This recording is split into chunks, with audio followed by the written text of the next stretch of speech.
Olá, sou Rafael Lisboa da FSB Comunicação e esse é mais um vídeo sobre o novo coronavírus e como cada um pode e deve fazer a sua parte contra a transmissão da Covid-19.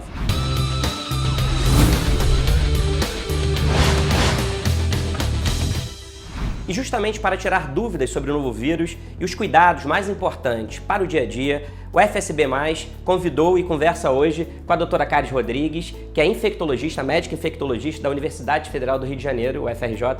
Muito obrigado por aceitar nosso convite, doutora Caris. Eu que agradeço, é um prazer poder prestar esclarecimento sobre uma doença que está assustando tanta gente. Quanto tempo resiste o vírus quando ele entra em contato com objetos, superfícies e roupas, por exemplo? É importante a gente ter em mente que não é uma quantidade imensa de vírus, mas ele pode resistir sim, e principalmente em plástico e alumínio, então as latas de alumínio e tal, são as superfícies que duram mais tempo, 2, 3 dias. Quando a gente vai fazer compras, eu tenho que fazer uma limpeza desses produtos, já que a gente não sabe quem tocou nesses produtos, manuseou esses produtos antes da gente? Bem importante ressaltar que é muito menos a carga, o risco de carga viral numa lata, num pacotinho de plástico, do que numa gotícula recém-eliminada, tá? Mas a higienização é simples, ela pode ser feita com detergente, com álcool gel, com álcool 70. Agora, como o álcool gel e o álcool 70 a gente está reservando para uso pessoal, o próprio detergente de cozinha você passa, lava, enxágua, bota para secar e guarda na geladeira. Como é que cada um de nós deve agir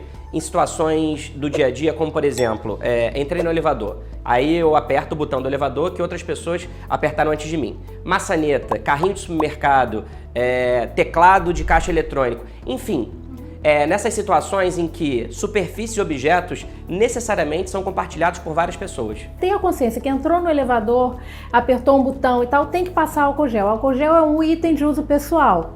Ah, não tem álcool gel, congela a mão e lava na hora que chegar em casa na primeira oportunidade. Uma outra dúvida também em relação a roupas. Se a gente, quando sai à rua, a gente está exposto, qual que deve ser o nosso cuidado ao chegar em casa? O que a gente faz com o calçado, o que a gente faz com a roupa? Agora, eu acho que é importante as pessoas terem em mente que o vírus não está em suspensão no ar do Rio de Janeiro. Então, não é porque você botou o pé fora de casa que você colocou vírus na sua roupa, né? Alguém tossiu, alguém espirrou, alguém botou a mão em você, você encostou em algum lugar e isso pode contaminar a sua roupa. Agora, doutora Caris, a gente acaba vendo muita gente usando máscara e luvas. Qual que é a recomendação? É fundamental para o uso da máscara para a pessoa que tem sintoma, mesmo aquela que está em casa. Por quê? Porque a máscara, ela bloqueia a eliminação dessas gotículas que são geradas quando a gente fala, quando a gente tosse, quando a gente espirra, tá?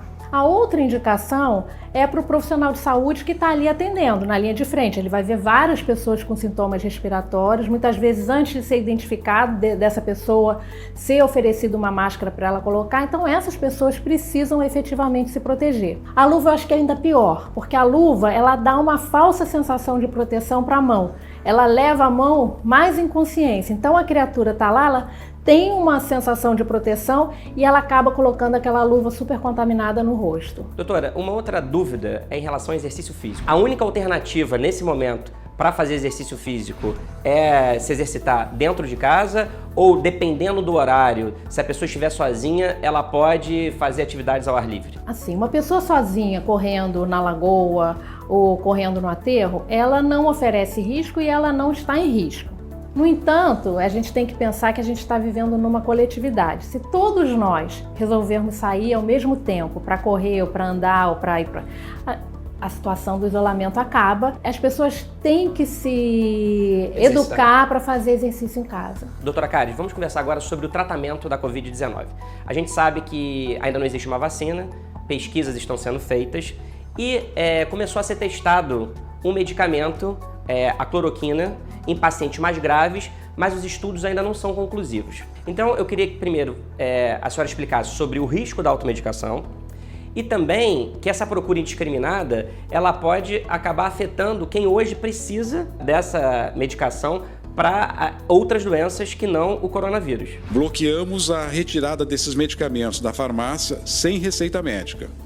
Porque se nós não fizéssemos isso, as pessoas que utilizam esses medicamentos, e é necessário, não pode haver descontinuidade, ficariam abruptamente sem o remédio. Sim, você tocou dois aspectos que são os mais importantes, né? Primeiro, assim, que os estudos não são conclusivos. As pessoas que estão estocando cloroquina em casa, né, para se automedicarem, provavelmente elas não se beneficiarão. Agora, a cloroquina serve para outras pessoas que dependem do uso contínuo dessa medicação para ficarem estáveis. Então, realmente, as pessoas não devem fazer isso. E todo medicamento tem risco de efeito adverso. Isso que eu ia perguntar sobre efeito colateral. Então, as pessoas começam a tomar uma coisa, elas podem não ter benefício nenhum e ter efeitos adversos. Então, é absolutamente não recomendado fazer isso. Doutora, ainda sobre tratamento, medicação, os governos começaram a campanha de vacinação contra a gripe, começando pelos idosos, pelas pessoas com mais de 60 anos, que formam um dos grupos mais vulneráveis em relação ao coronavírus. Eu queria que a senhora explicasse a importância de se vacinar contra a gripe, ainda que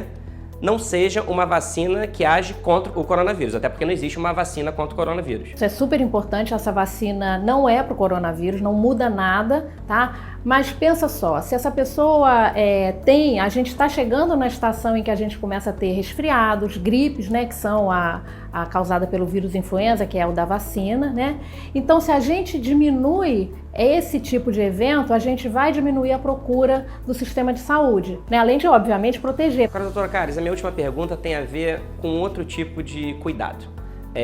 A gente observa as pessoas todas com muito medo do avanço do coronavírus, a angústia quando vê as notícias na televisão mostrando novos casos da Covid-19. Isso tem gerado crise de ansiedade em muita gente. Então eu queria, para encerrar, perguntar quais os cuidados que a gente pode tomar para, sem desmerecer ou diminuir a gravidade desse momento, tentar manter o equilíbrio e não sofrer ataques de pânico, né? Ter uma rotina, estabelecer uma rotina de atividade física, de boa alimentação, um tempo em que não fala de coronavírus, não houve notícia, né?